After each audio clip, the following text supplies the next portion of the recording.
Assalamualaikum warahmatullahi wabarakatuh. Nama saya Rina dengan NIM A1A3180064. Saya dari Program Studi Pendidikan Pancasila dan Ilmu Kewarganegaraan, Fakultas Keguruan dan Ilmu Pendidikan Universitas Jambi. Video ini saya buat untuk memenuhi tugas mata kuliah proposal penelitian tindakan kelas dosen pengampu Bapak Dr. Handes Muhammad Salam, MSI.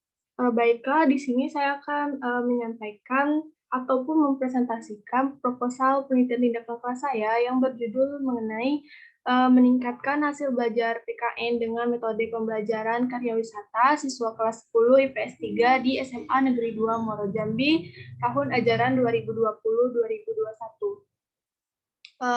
Pada proposal ini terdiri dari bab 1, pendahuluan, yang berisikan tentang latar belakang masalah, rumusan masalah, tujuan penelitian, dan manfaat penelitian. Pada bab 2 ini yaitu kajian teoritik, terdiri dari kajian teori mengenai hasil belajar, metode pembelajaran karya wisata, pendidikan Pancasila dan kewarganegaraan, penelitian relevan, kerangka berpikir, dan hipotesis tindakan. Pada bab 3 ini metode penelitian terdiri dari subjek penelitian dan objek penelitian, waktu dan tempat, prosedur penelitian, teknik pengumpulan data, teknik analisis data, dan kriteria keberhasilan. Pada bab 1 yaitu pendahuluan. Yang pertama yaitu latar belakang masalah. Latar belakang masalah pada penelitian ini yaitu masih banyak siswa yang mengalami kesulitan dalam memahami dan kurangnya minat belajar sehingga menyebabkan nilai siswa yang tidak bisa mencapai KKM. Adapun standar KKM pada mata pelajaran PKN kelas 10 IPS 3 ini adalah 75. Nilai yang tidak dapat mencapai KKM ini disebabkan oleh beberapa faktor, yaitu seperti siswa menganggap pembelajaran PKN ini membosankan, sulit dipahami, kurangnya minat belajar, serta menganggap remeh pembelajaran PKN. Berikutnya yaitu rumusan masalah pada penelitian ini, yaitu apakah dengan menerapkan metode pembelajaran karya wisata dapat meningkatkan hasil belajar siswa kelas 10 IPS 3 di SMA Negeri 2 Muaro Jambi tahun ajaran 2020-2021. Tujuan penelitian dari proposal penelitian tindakan kelas ini yaitu untuk mengetahui adakah peningkatan hasil belajar siswa kelas 10 IPS 3 dengan menerapkan metode pembelajaran karya wisata di SMA Negeri 2 Muaro Jambi tahun ajaran 2020-2021. Manfaat penelitian pada proposal ini terdapat menjadi 4, yaitu bagi siswa, bagi guru, bagi sekolah, dan bagi peneliti. Pertama, bagi siswa itu membantu meningkatkan hasil belajar siswa dalam proses pembelajaran, serta motivasi bagi siswa. Bagi guru, yaitu memberikan informasi kepada guru untuk mengetahui metode pembelajaran yang baru untuk meningkatkan hasil belajar siswa. Bagi sekolah, yaitu memberikan sumbangan yang baik untuk sekolah dalam hal memperbaiki proses pembelajaran yang berlangsung di sekolah. Bagi peneliti sendiri yaitu memberikan pemahaman yang lebih mendalam kepada peneliti mengenai meningkatkan hasil belajar PKN dengan metode pembelajaran karya wisata. Berikutnya bab 2 kajian teoritik. Kajian teoritik mengenai hasil belajar. Menurut Abdurrahman, ia menyatakan bahwa hasil belajar ini adalah kemampuan yang diperoleh anak setelah melalui kegiatan belajar. Hasil belajar adalah sesuatu yang didapatkan seorang setelah mengikuti rangkaian kegiatan pembelajaran dan merupakan suatu proses untuk melihat sejauh mana siswa dapat menguasai pembelajaran yang setelah mengikuti kegiatan proses pembelajar mengajar. Faktor-faktor yang mempengaruhi hasil belajar. Menurut Nana Sujana, hasil belajar yang dicapai dipengaruhi oleh 2 faktor utama, yaitu faktor dari diri sendiri dan faktor dari luar diri, yaitu faktor lingkungan. Indikator pengukuran hasil belajar. Pengukuran hasil belajar yang terpenting adalah yaitu akurat dan mampu meningkatkan kualitas pembelajaran. Aspek pengukuran yaitu melalui kemampuan kognitif, kemampuan afektif, dan psikomotorik. Pengukuran hasil belajar 3 ranah ini tidak sama, sesuai dengan karakter materi yang diukur. Berikutnya itu kajian teoretik mengenai pendidikan Pancasila dan kewarganegaraan. Nah, menurut Winarno, pendidikan kewarganegaraan ini bertujuan untuk membentuk peserta didik menjadi manusia yang memiliki rasa kebangsaan dan cinta tanah air yang dijiwai oleh nilai-nilai Pancasila, Undang-Undang Dasar, semangat Bhinneka Tunggal Ika, dan komitmen negara kesatuan Republik Indonesia. Tujuan dari pendidikan Pancasila dan kewarganegaraan menurut Departemen Pendidikan Nasional yaitu untuk membekali siswa dengan kompetensi berpikir kritis, rasional, dan kreatif dalam menanggapi isu kewarganegaraan, berpartisipasi secara cerdas dan tanggung jawab, serta bertindak secara sadar dalam kegiatan bermasyarakat, berbangsa, dan bernegara. Karakteristik pembelajaran PKN ini yaitu substansi dan jiwa Undang-Undang Dasar NKRI, nilai dan semangat Bhinneka Tunggal Ika, dan komitmen terhadap negara kesatuan Republik Indonesia.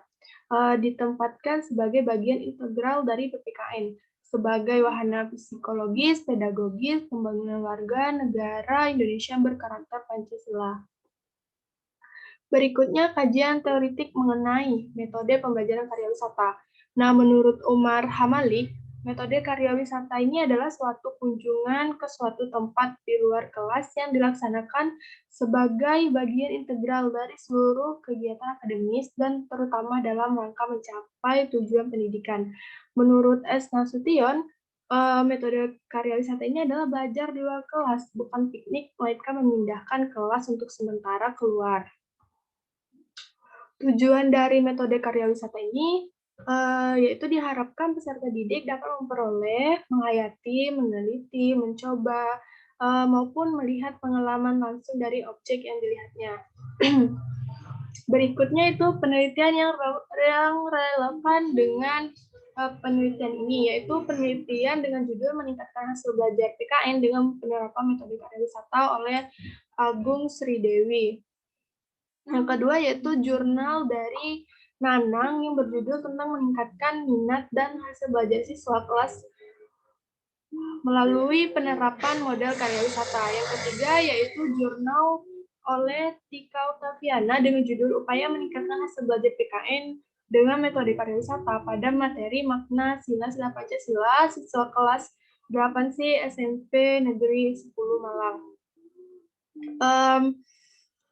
Dari penjelasan tadi, maka dapat digambarkan kerangka berpikir sebagai berikut. Berikutnya itu hipotesis tindakan.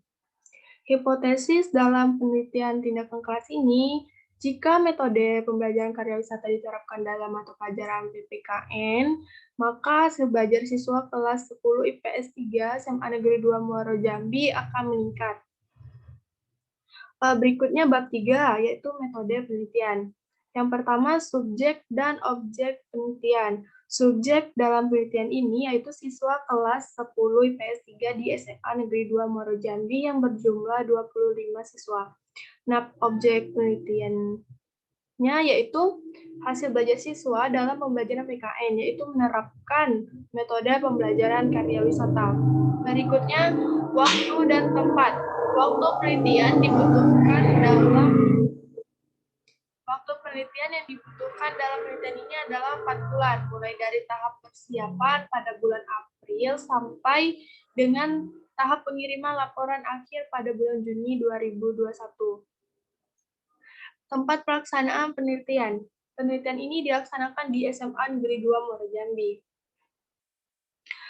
Prosedur penelitian terbagi menjadi 3 siklus. Yang pertama, siklus 1 terdiri dari tahap perencanaan, tahap implementasi tindakan, tahap pengamatan, dan refleksi. Yang kedua, siklus kedua terdiri dari planning, action, dan observation. Yang ketiga, siklus ketiga ini dilaksanakan sesuai dengan langkah-langkah pada siklus 1 dan siklus 2. Siklus 3 ini merupakan perbaikan dari langkah atau perbaikan dari siklus sebelumnya. Berikutnya teknik pengumpulan data. Teknik pengumpulan data dari penelitian ini yaitu melalui observasi, wawancara, dokumentasi, dan angket. Teknik analisis data. Pada penelitian ini yaitu menggunakan teori dari Miles dan Huberman dalam Iskandar. Teknik analisis data ini mengacu pada model analisis yang terdiri dari 3 komponen, yaitu reduksi data, penyajian data, dan penarikan kesimpulan. Kriteria keberhasilan. Hasil analisis dapat dilihat dari selama pertemuan bahwa apabila siswa melaksanakan metode pembelajaran karya wisata dengan keberhasilan dan pemahaman yang berbeda-beda, namun indikator keberhasilan akan tercapai apabila hasil belajar siswa dan mata pelajaran PKN dapat mencapai nilai kualifikasi ketuntasan minimum 75. Jadwal penelitian yaitu pertama persiapan dan penyusunan proposal mulai dari bulan April, pendekatan dan revisi proposal penelitian itu juga di bulan April, penyusunan kuesioner dan perangkat penelitian di bulan April, tahap pelaksanaan siklus 1 yaitu di bulan Mei, pelaksanaan siklus kedua pada bulan Juni, pelaksanaan siklus ketiga itu pada bulan Juli, dan tahap pengolahan analisis data, tahap penyusunan hasil penelitian, tahap penyusunan laporan akhir, tahap pengiriman laporan akhir yaitu terdapat di bulan Juni.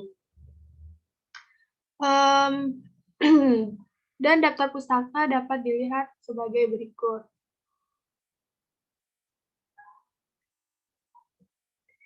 Mungkin hanya itu saja yang dapat saya sampaikan. Saya akhiri dengan Assalamualaikum warahmatullahi wabarakatuh.